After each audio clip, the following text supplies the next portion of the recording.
आप कितने अर्ज किए?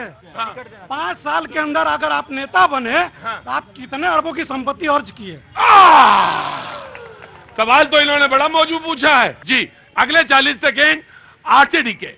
यहाँ जितने नौजवान साथी है, मैं उसका स्वागत करता हूँ आपके शो में। शुक्रिया। जो नौजवानों ने इस बात को कहा है, हाँ, देश का पेट गरीबों का उससे नहीं भरता है। मंदिर और मस्जिद से देश के गरीबों का पेट नहीं भरता है।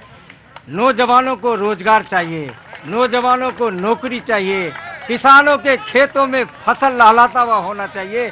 इससे देश की तरक्की। 40 सेकंड इन्हीं के हैं और इस 40 सेकंड में कोई ताकत इनको रोक नहीं सकती। भाई मेरा 40 सेकंड में कटौती हो गया है ना। सुनिए, 40 सेकंड शुरू होते हैं अब। अरे यार, ये मोहब्बत लबर हो यार।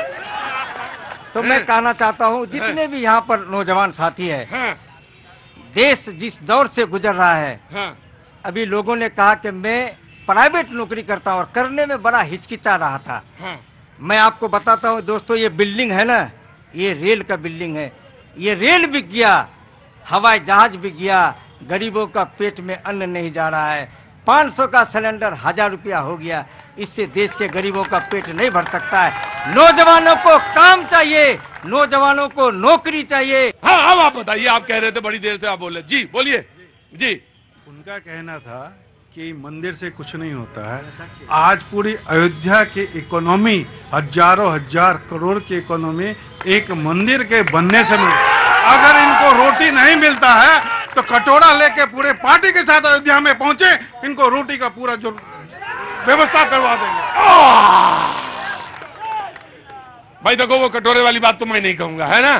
अब मैं क्या कहूं यार। खाने ने उनका सवाल है, वो जनता है, जनता कुछ कहे, लेकिन मैं कटोरी। हाँ, जवाब आप दे सकते हैं। जवाब देने का जी। नमस्ते मैम, क्या नाम है आपका? मेरा नाम छाया तिवारी हुआ। छाया जी नमस्ते, बहुत बहुत शुक्रिया, थैंक यू सो मच। हाँ भाई, आ गया। हाँ जब आप पहले भी आए थे, मैं उस शो में भी थी। अच्छा, सहयोग से इस शो में भी हूँ। हाँ, और मेरा सौभाग्य है जी। हाँ, अभी राम मंदिर पे चर्चा हुई। मैं इतना बता देना चाहती हूँ, किसी देश की संस्कृति को अगर खत्म कर दें तो वो देश खत्म हो जाएगा।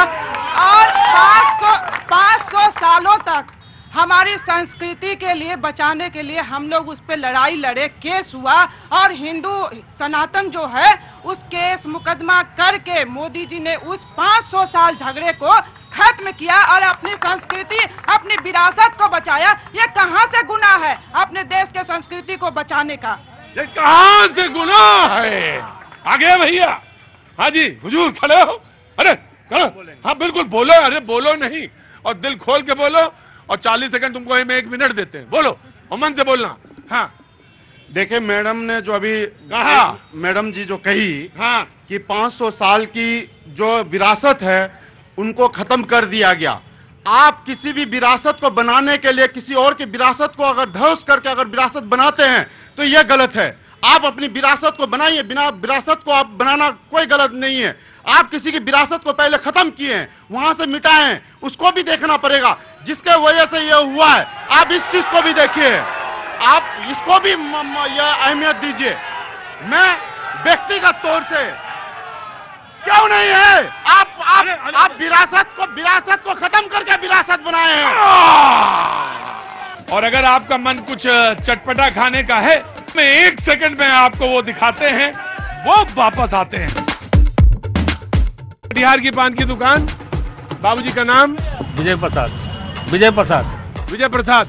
अजी यहाँ पे मतलब आप समझ लीजिए हर तरह का विभिन्न किस्म के लोग आते हैं पान खाने, और तरह तरह की बात का पता चलता है। कहाँ से? पान की? कटिहार से। पान की दुकान से? कटिहार से नहीं, हम मुख विलास दे दीजिए। क्या दे दीजिए? मुख विलास है। टीवी में आएगा ना ये बात? यही अभी आपका मेरा सीन है सब। आपका सीन आएगा जब वो एकदम से वो कैटरीना कैफ आएंगी और आप पान एकदम सजा के कुतुब मीनार की तरह लाएंगे, तो आपका सीन आएगा। और उस सीन में आपको बताना होगा कि पान में क्या खूबी है, पान में खूबी क्या है। खाइए, बहुत बढ़िया पान। खूबी बढ़िया, खूबी बताइए, खूबी बताना पड़ेगा। हाँ, बहुत सेंटेड पान बना है, बहुत सेंटेड। क्या? बहुत सेंटेड पान है। सीन आएगा। तो मैं ये कह रहा था कि मंदिर, मस्जिद, धर्म, रिलीजन, जाति, थोड़ा घबराता हूं मैं, और बड़ा कभी कभी बहुत तीखा बोल देता हूं कि इसमें उलझो नहीं, उलझे तो बहुत मुश्किल है। और खुश्क, वो तो शेर जो है कि खुश्क नदी में उतरे क्यों, और उतरे थे तो डूबे क्यों, और गर थे पर कागज के तो तुम बारिश में निकले क्यों, और खुश्क नदी में उतरे क्यों। अगले 40 सेकंड मैं कांग्रेस को दूंगा, लेकिन इधर से कोई हाथ उठा रहा था। जी मैं आया। अरे तुम्हारी 30 मिनट में ट्रेन निकल जाएगी यार, खड़े हो। अरे कोई बात नहीं, कहां जाना था? कहां जी जाना कहां था? पूर्णिया। पूर्णिया जाना था? हाँ तो बोल दो, तुम पहले जाओ फिर पूर्णिया निकल जाना, और बैठना नहीं यहाँ पे। बाबूजी आप आगे बढ़ जाइएगा। जी सर, मैं ये कहना चाह रहा हूँ कि यहाँ पे जो मैं बैठा हुआ था तो एक स्लोगन लग रहा था जय श्री राम का। हाँ। मेरे कानों पर आवाज आई, तो मैं ये कहना चाहता हूँ कि ये जो स्लोगन है ये रिलीजियस स्लोगन है।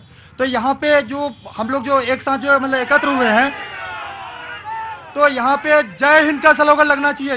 बोलो। मैं कहना चाह रहा हूँ कि जय श्री राम कोई धार्मिक मुद्दा नहीं है और ना धार्मिक कोई नारा है। जो इसको समझते हैं धार्मिक नारा है, तो सुबह से शाम तक बहुत सारी चीजें ऐसी होती रहती हैं, लाउड स्पीकर पे जोर जोर से बोली जाती है, तो वो भी धार्मिक हो सकती है, लेकिन धार्मिक नहीं मानते हैं। जय श्री राम जैसे धार्मिक नारा नहीं है, वैसे जो आपकी इबादत है वो धार्मिक नारा नहीं है, वैसे हमारी इबादत भी धार्मिक नारा नहीं है। ठीक है, बात आगे निकल गई, बात आगे निकल गई, अब बात आगे बढ़ेगी। अगले 40 सेकंड कांग्रेस में आया आपके पास। जी बोलिए हुजूर। मेरा सवाल जेडीयू से है। जेडीयू से है? वाह वाह वाह वाह वाह, जेडीयू वालों से है। जी लगातार ये कटिहार की धरती गंगा जमनी तहजीब है, यहाँ से कई बार भाजपा जीते, जेडीयू भी चुनाव जीती, जनता दल चुनाव जीती और कांग्रेस पार्टी भी यहाँ से चुनाव जीती। यहाँ आपस में कहीं कोई भेदभाव नहीं है। मेरा सवाल जेडीयू से है, जब जब जेडीयू विपक्ष में आती है या अपना वो क्रेज को बढ़ाना चाहते हैं या विपक्ष को बरगलाना चाहते हैं, तो उनका ये कहना होता है कि नरेंद्र मोदी की सरकार विशेष राज्य की दर्जा हमें क्यों नहीं देती। जब भी उनको भागने का मन करता है तो ये ऐसा आरोप बीजेपी पर लगाकर भाग जाते हैं। और जब वहां पहुंच जाते हैं, आज कहना चाहता हूं, और जब वहां पहुंच जाते हैं, तब वहां पहुंच जाते हैं तो ये नारा उनका खत्म क्यों हो जाता है। नीतीश कुमार को क्या इन मुद्दों को बंद कर देना चाहिए? कांग्रेस से इजाजत चाहता हूं। वो 40 सेकंड पहले मैं इनसे, क्योंकि बहुत ताजा सवाल पूछ दिया बच्चे ने, नौजवान ने कहा कि आप ऐसा क्या होता है, पहले तो विशेष पैकेज मांगते हैं और जब आप उधर पहुंच जाते हैं तो चुप्पी साध लेते हैं, ऐसा क्यों करते हैं हुजूर आली, बताइए। 40 सेकंड जेडीयू के। माननीय नेता श्री नीतीश कुमार और देश में भाई नरेंद्र मोदी जी का जो रथ चल रहा है ना, वो विकास के आधार पर चल रहा है, ना कि किसी को बचाने के लिए, ना किसी को फंसाने के लिए। जो पहले थे जहां पे, वहां कहाँ आरजेडी में, वहां क्या था? जेडी में माननीय मुख्यमंत्री ने कहा ना कि हम जहां पहले से थे, तो अभी 18 साल की सरकार है। आपने कहा यहां तो विकास का रथ चल रहा है, तो आरजेडी में जब थे तो काहे का रथ चल रहा था? देखिए नीतीश कुमार किसी के साथ रहे। एक मिनट, ना, वो मेरा इख्तियार है, बस वो मेरे इख्तियार में मत आइएगा। माननीय नीतीश कुमार किसी के साथ रहे, लेकिन विकास से कभी समझौता नहीं किया। वो बिहार के हित के लिए, विकास के लिए वो हर समझौते को तोड़ने और बनाने के लिए तैयार रहते हैं। कटिहार के नेताओं से आप पूछिए कि इसी स्टेशन बिल्डिंग से पलायन की समस्या है, रोज मजदूर गाड़ी भर भर के जाते हैं, वो कब समाप्त होगी। यहाँ एक जूट मिल था, सब नेता से पूछिए, सब सत्ता में रहता है, कोई बाहर नहीं रहता। राजद वाला, जदयू वाला, आरजेडी वाला, जो भी है, गाहे बगाहे नीतीश कुमार के आशीर्वाद से सब सत्ता में रहता है। अब पूछिए कि जूट मिल का स्क्रैप काहे बेचवा दिया, काहे जूट मिल बंद करवा दिया, काहे यहाँ बेरोजगारी की आलम है, काहे बाढ़ से सीमांचल परेशान है, काहे मजदूर भर भर के यहाँ से पलायन करता है। रोज नेता फिर 500 रुपया देके यहाँ चुनाव जीत लेता है। अब धर्म के यहाँ पे आप बात करने आए हैं कटिहार की, लेकिन बात करते हैं धर्म पे, बात करते हैं राम मंदिर पे, बात करते हैं अयोध्या पे। बात होनी चाहिए कटिहार के विकास की। मैं चारों नेताओं से सवाल करता हूं, दो जूट मिल। कटिहार एक ऐसा लोकसभा क्षेत्र है, यूनिस सलीम से लेकर के सीताराम केसरी तक यहाँ से गए हैं चुनाव लड़के, तारिक अनवर भी गए, केंद्रीय मंत्री भी रहे। 2 जूट मिल बिक गया, स्टेशन बड़ा हो गया, क्यों? मजदूर को डिब्बा भर के गुजरात और पंजाब जाने के लिए। ये लोग कब जवाब देंगे इस बात पे कि मजदूर का पलायन कब रुकेगा? लेकिन बात करेंगे तो जय श्री राम, बात करेंगे तो धर्म की आड़ में वोट की। मजदूर नहीं, आप जवाब बिल्कुल जी बिल्कुल दे दीजिए, very quick in the BJP. हम कहना चाहते हैं कटिहार में जूट मिल जो चल रहा था उसमें 5000 आबादी के लोग काम कर रहे होंगे आज, लेकिन प्रधानमंत्री स्टार्टअप इंडिया लाकर और मुख्यमंत्री श्री नीतीश कुमार उद्यमी योजना लाकर सभी वर्गों के लिए, चाहे वो बीटेक किया हुआ लड़का हो चाहे इंजीनियरिंग किया हुआ लड़का हो, उद्योग लगाने का 10 लाख रुपया में 5 लाख अनुदान दे रहे हैं। अगर वो 50% भी खड़ा हो जाता है उद्योग तो उसमें 10 लाख लोग नौकरी कर सकते हैं। जी अगले 40 सेकेंड।